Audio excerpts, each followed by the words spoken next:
Good afternoon. I'm Eric Faisst. I'm the Public Health Director for Madison County. Joining me today is Dr. Seelan Newton, the Medical Director for the Madison County Health Department. And we are here today to give you an update on the numbers in Madison County. As of this morning, we have 149 active cases in Madison County. Unfortunately, we have 84 deaths. Since March of 2020, we've had 3,605 total positive cases, of which 3,378 have recovered. As of this morning, we currently have on average 18 new cases per day, and we're seeing a decline in the number of cases each week, which is a great sign.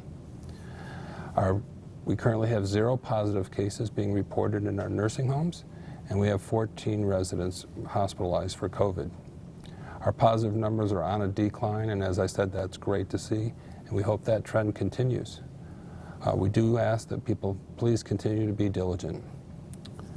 In addition to the COVID testing and contact tracing, the Health Department also administers vaccine.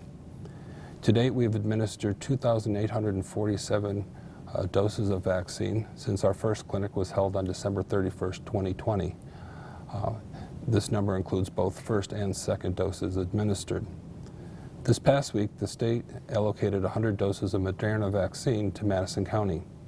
We were able to get out all 100 of those doses to eligible people who needed it. We administered these vaccines at our second vaccine site located at the SUNY Morrisville campus. And I want to extend my appreciation for the partnership with SUNY Morrisville so that we can administer vaccine to our residents in the southern portion of the county. The Health Department continues to vaccinate those individuals that are eligible in Group 1B, which includes law enforcement, firefighters, and teachers, as designated by New York State. This past week, Governor Cuomo expanded those eligible for vaccine to include taxi drivers, restaurant workers, and individuals with developmental disabilities. As we get through this initial first group of 1B category, Madison County will reach out and expand to those other groups as well. However, with the limited number of vaccines that we receive each week from the state, we are still working on those individuals in the initial 1B group.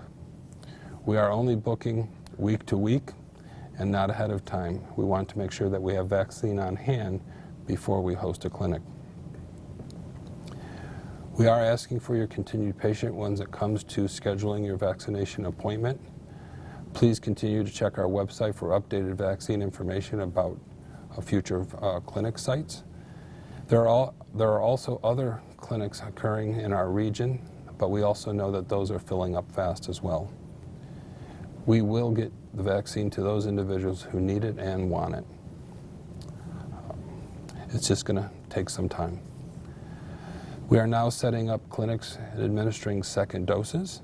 We had our first second dose clinic last week for those who received their first dose back on December 31st, 2020. We have administered 824 second doses, of which 743 doses were administered just this week. We have heard concerns over the second dose of the vaccine, with some people experiencing strong responses. Dr. Seelan Newton, the Medical Director for the Madison County Department of Health, received his second dose last week, and he joins me now. Dr. Newton? Thank you, Eric. Yes, I received my second dose last Wednesday. It was about 9 days out. About 18 hours later, I got some chills and some muscle aches and some fever, which just lasted a few hours. I took some Tylenol, and it got much better. My first dose, the only thing that really bothered me was my arm was sore, but the second dose, people do experience chills, fatigue, muscle aches, joint aches, and headache. This is common, and this is what we expect the vaccine to do. It basically indicates that your immune system is working to the vaccine. And usually this is a transient reaction that usually lasts a few days, and it should get better. Continue to practice safety as we're going forward, even after the 2 doses of the vaccine, including make sure you watch your distance, wash your hands, and of course wear your face mask. This is going to be a 2-shot series, as we know, the Moderna and the Pfizer. The Pfizer one is 21 days later, and the Moderna is 28 days later.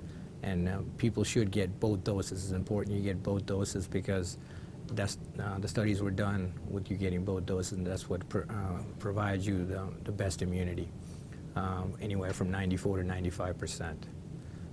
We have heard some case reports of allergic reactions that take place, but these are extremely rare, very, very rare. But the most common side effects is what I mentioned earlier. Remember that that there are some variants that have also come about that people are concerned about. As far as what we know so far, that the UK variant, the vaccine does cover.